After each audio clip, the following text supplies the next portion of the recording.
Honest Company, when you started there, you left an illustrious career at Blizzard. You were there for 14 years at Blizzard, and then you left Blizzard for a scrappy startup, Honest Company, right? What was it like there?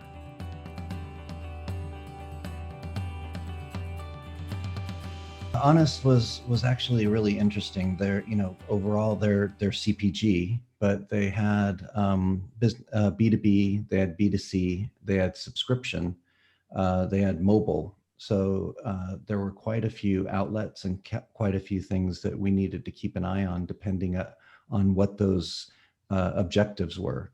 And we usually set the objectives on a quarterly basis, and then we adjusted the KPIs accordingly. But some of those, depending on what quarter and where we needed to improve and really dive down deep, would be like net revenue, direct contribution to margin, cost per new subscriber, and definitely retention on the subscription side.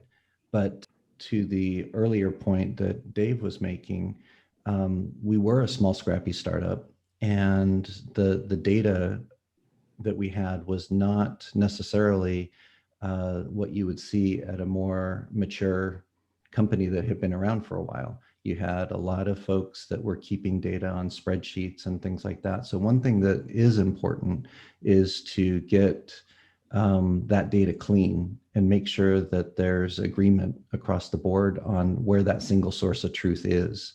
If it's a spreadsheet and you're a small company, great, but everybody should be looking at that number, so that if you're asked for a particular number and you ask a couple different departments for it, you're going to come back with the same calculation, the same number, and not three different numbers. That was one of the hurdles that we needed to get over.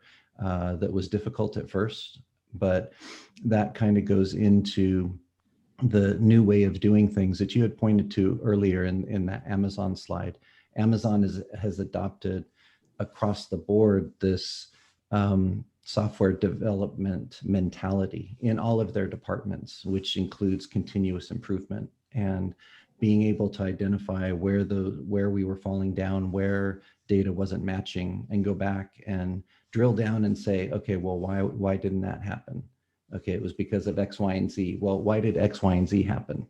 It's because of A, B, and C. Well, why did A, B, and C happen? And you drill down until you get to that root cause, fix the root cause.